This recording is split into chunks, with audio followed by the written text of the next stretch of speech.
एक बात तो पहले स्पष्ट कर लीजिए कि मैं किसी व्यक्ति का समर्थक नहीं हूँ।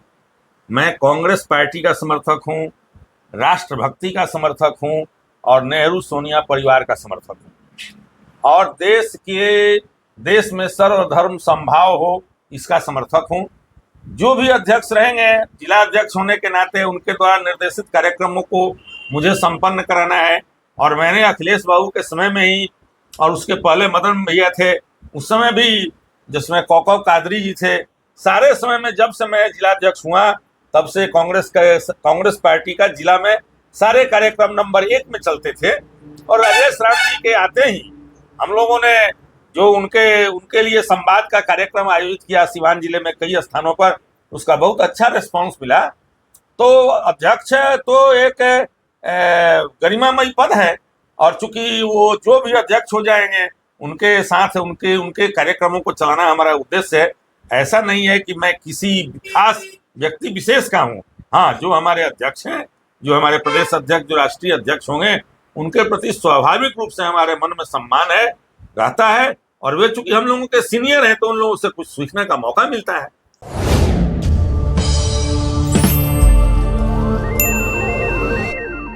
नमस्कार, द देसी अड्डा पर आपका स्वागत है। मैं हूं राकेश तिवारी।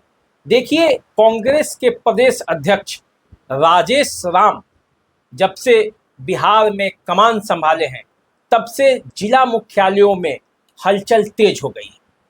बिहार के हर जिला में कांग्रेस जिला अध्यक्ष और कांग्रेस के कार्यकर्ता नए जोश और खरोश के साथ कांग्रेस को आगे बढ़ाने में लगे हैं।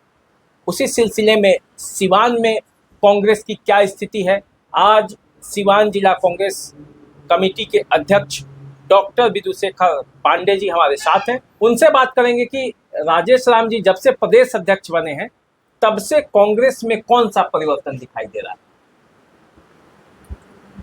देखिए, राजेश राम जी हम लोगों के बहुत पुराने नेता हैं और एक राजनीतिक पृष्ठभूमि के परिवार से आते हैं। और परिवर्तन तो संगठन में सतत प्रक्रिया है, एक आदमी बराबर अध्यक्ष रह नहीं सकता है। लेकिन जब से राजेश राम जी आए हैं तब से बिहार में हमारा जनाधार बहुत बड़ा है और खासकर सिवान जिले के सभी क्षेत्रों में आज महागठबंधन के लिए 80% जनता एकजुट हो गई है और 20% जनता एनडीए या दूसरे दलों के साथ है। अच्छा, ये बताइए कि अखिलेश प्रसाद सिंह को जब से प्रदेश अध्यक्ष के पद से हटाया गया तब से एक बात चल रहा है कि अखिलेश गुट के जो कांग्रेसी कार्यकर्ता हैं उनको दरकिनार किया जा रहा है। नहीं, कहीं कोई मतभेद नहीं है, कहीं कोई मनभेद नहीं है। ये जो सारे सवाल आपने किए ये सब मीडिया में तैर रहे हैं। वास्तविकता यह है कि अखिलेश बाबू को ने लोकसभा का चुनाव लड़वाया और सफलतापूर्वक लड़वाया और उनके कार्यकाल में भी पार्टी ने बहुत अच्छा काम किया, संगठन का विस्तार हुआ। और चूंकि कांग्रेस पार्टी का जो शीर्ष नेतृत्व था वह यह चाहता था कि हमारा जो पुराना वोट बैंक है उस वोट बैंक को हम फिर अपने पास ले आए। तो वैसी स्थिति में उसमें राजेश राम जी सहायक हैं और इसका प्रतिफल भी हम लोगों को तत्काल मिलना शुरू हो गया है। इसलिए इसमें कहीं ऐसा नहीं है कि अखिलेश बाबू और राजेश राम जी में कोई मनभेद हो गया है या उनके समय जो अध्यक्ष थे वे सब हटाए ही जाएंगे। अध्यक्ष रहना और नहीं रहना संगठन के कार्य पर निर्भर करता है। और इसमें वैसे जो जिला अध्यक्ष हैं जो बहुत दिनों से हैं या किन्हीं परिस्थितियों में उनकी सक्रियता घट गई है, वैसे लोगों को तो बदलना ही चाहिए और यही काम चल रहा है। ऐसा नहीं है कि जो अखिलेश बाबू के समय के अध्यक्ष थे, अध्यक्ष बाबू के द्वारा लाए गए थे, उन लोगों को हटाने की बात है। ऐसी यह बात मिथ्या है। देखिए, सिवान जिला कांग्रेस कमेटी के जो अध्यक्ष है यानी कि आप पर भी तलवार लटक रहा है, क्योंकि आप 2 बार अध्यक्ष रह भी चुके हैं, 2 या 3 बार जहां तक मुझे जानकारी है। और मौजूदा समय में आप अखिलेश प्रसाद सिंह के समर्थक माने जाते हैं या ऐसा कहा जा रहा है कि आप पर भी तलवार लटका हुआ है, आपको भी हटाया जा सकता है। एक बात तो पहले स्पष्ट कर लीजिए कि मैं किसी व्यक्ति का समर्थक नहीं हूँ। मैं कांग्रेस पार्टी का समर्थक हूं, राष्ट्रभक्ति का समर्थक हूं और नेहरू सोनिया परिवार का समर्थक हूं और देश में सर्वधर्म समभाव हो इसका समर्थक हूं। जो भी अध्यक्ष रहेंगे, जिला अध्यक्ष होने के नाते उनके द्वारा निर्देशित कार्यक्रमों को मुझे संपन्न कराना है। और मैंने अखिलेश बाबू के समय में ही और उसके पहले मदन भैया थे, उस समय भी जिसमें कौकव कादरी जी थे, सारे समय में जब से मैं जिला अध्यक्ष हुआ तब से कांग्रेस पार्टी का जिला में सारे कार्यक्रम नंबर 1 में चलते थे। और राजेश राम जी के आते ही हम लोगों ने जो उनके लिए संवाद का कार्यक्रम आयोजित किया सिवान जिले में कई स्थानों पर, उसका बहुत अच्छा रिस्पांस मिला। तो अध्यक्ष तो एक गरिमामयी पद है और चूंकि वो जो भी अध्यक्ष हो जाएंगे उनके साथ उनके कार्यक्रमों को चलाना हमारा उद्देश्य है। ऐसा नहीं है कि मैं किसी खास व्यक्ति विशेष का हूँ।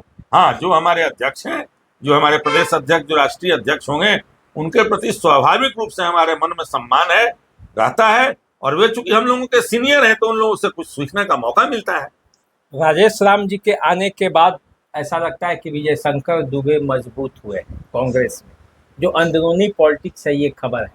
तो ऐसे में महाराजगंज की जो सीट है जहां से आपकी दावेदारी है, उसको लेकर किस तरह का असमंजस है?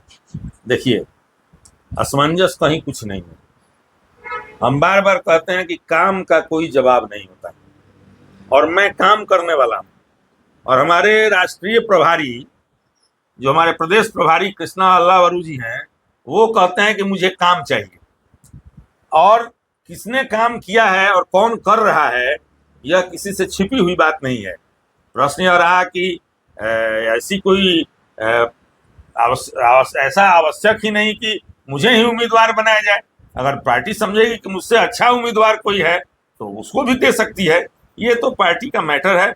मैं अपना काम कर रहा हूँ, मैं धूल फाँक रहा हूँ, मैं एक दिन भी बैठ नहीं रहा हूँ, हर गांव की गली गली में जा रहा हूँ। और अगर कोई घूमेगा, अगर आप भी मेरे बिना रहते हुए भी किसी गांव में जाइएगा तो लोग कहेंगे कि हाँ, कांग्रेस का एक नेता, कांग्रेस का एक सिपाही विधुशेखर पांडे है जो हम लोगों के यहाँ आया था, लगातार घूम रहा है। और विजय शंकर दुबे जी नहीं घूम रहे हैं क्या क्षेत्र में? व्यक्तिगत टिप्पणी तो मैंने बहुत कर दिया उनके संबंध में। और अब मैं लगता हूं कि कीचड़ में ढेला फेंकने से वो कीचड़ हमारे ही ऊपर आएगा। वे एक नकारा नेता हैं, वे उन पर आयु भावी हो गई है, उनके विचार बदल चुके हैं, वे कांग्रेस के प्रति निष्ठावान नहीं है। ऐसी स्थिति में उनको कांग्रेस ढो रही है, क्यों ढो रही है मुझे नहीं मालूम। अच्छा, अब ये बताइए कि सिवान जिला कांग्रेस कमेटी जो है उसकी क्या भावी योजनाएं हैं वर्तमान मौजूदा स्थिति में, जब नए सिरे से कांग्रेस ने राजद के खिलाफ भी बोलना शुरू किया था, तरह तरह की बातें हो रही थी, अलग लड़ेंगे, कन्हैया कुमार आए, पप्पू यादव को आगे लाने की बात थी। अब फिर ऐसा लग रहा है कि सब में तालमेल बैठ गया है। तो ऐसे में सिवान जिला में आप लोगों की क्या रणनीति चल रही है? देखिए, तालमेल की जो बात है, हमारे शीर्ष नेतृत्व में कहीं अंतर नहीं था। राजद के हम स्वाभाविक मित्र हैं और राजद हमारा स्वाभाविक सहयोगी है। लेकिन जो राजद के छुटभैया नेता थे वे अलग अलग बयान दे रहे थे, तो दोनों तरफ से बयानबाजी छोटे छोटे नेता, दूसरे सेकंड लाइन के जो नेता थे वे कर रहे थे। शीर्ष नेतृत्व कभी नहीं कर रहा था। शीर्ष नेतृत्व हमेशा पॉलिसी की बात करता था। आज भी अल्लावरू जी कहते हैं कि हमारा जो गठबंधन है उसके सभी नेता मैच्योर्ड हैं और मुझे नहीं लगता है कि किसी प्रकार की मैच्योरिटी वाला काम कोई करेगा। और अपना हक मांगने का जिसके हम योग्य हैं वह तो किसी का भी काम है। एक परिवार में भी सही कई लोग हैं, तो जिसको जिस चीज़ की आवश्यकता होगी वो तो उसको दिलाना हम सबकी प्राथमिकता होगी। कांग्रेस पार्टी यह समझती है कि हमारा जनाधार बढ़ा है, हमारा वोट बैंक बढ़ा है, हमारे नेता सक्रिय हुए हैं, हमारे कार्यकर्ताओं में उत्साह है, हमारा जो गणित है, जो सामाजिक समीकरण का जो हमारा गणित है वह आज बहुत परिपक्व और बहुत मजबूत है। इसका ध्यान हर गठबंधन के दलों को करना चाहिए। यही तो हमारा शीर्ष नेतृत्व कर रहा है, इसमें क्या बुराई है? तो चलिए ये बताइए कि क्या क्या कर रहे हैं, जैसे कि सीवान में आपने क्या क्या किया है इस विधानसभा चुनाव को लेकर? एक तो सिवान जिला का संगठन बूथ स्तर पर पहुंचा है, बूथ स्तर तक पहुंच चुका है। अब हमारे प्रदेश नेतृत्व को यह निर्णय करना है कि कितनी सीटों पर सिवान जिला में हम लड़ेंगे। हम लोगों ने जो फीडबैक देना था अपने प्रदेश नेतृत्व को दे दिया है कि किन किन सीटों पर किस प्रकार से हमारी तैयारी है, कहाँ हम कितने नंबर वाइज हम कितने मजबूत हैं, कहाँ कितने कमज़ोर हैं, ये सब हम लोगों ने दे दिया है। अब पार्टी और आप जैसे लोग भी तो कुछ सर्वेक्षण कर रहे हैं, उन सब का जो निचोड़ होगा उसमें पार्टी जो निर्णय लेगी उस हिसाब से हमारी पार्टी काम करेगी जिले में। देखिए, जिलाध्यक्षों की बदलने की बात हवा में है कि कांग्रेस अपने सभी जिलाध्यक्षों को बदलेगी या उसमें से जो जिसको बदलना होगा बदलेगी। उसमें सिवान भी एक उस पर दावेदारी है। यदि आपको जिलाध्यक्ष पद से हटाया जाता है या बदला जाता है या आपकी सहमति से, तो उसके बाद की रणनीति आपकी क्या है? देखिए, मैं तो तीसरी बार जिलाध्यक्ष बन गया परिस्थिति बस। सिवान जिला कांग्रेस कार्यालय के संबंध में कुछ ऐसे मुकदमे हैं जिनमें या तो मैं वादी हूँ नहीं तो प्रतिवादी हूँ, और चूंकि जो जिलाध्यक्ष होता है वही पार्टी की संपत्ति का रक्षक होता है, उसकी देखरेख करने वाला होता है।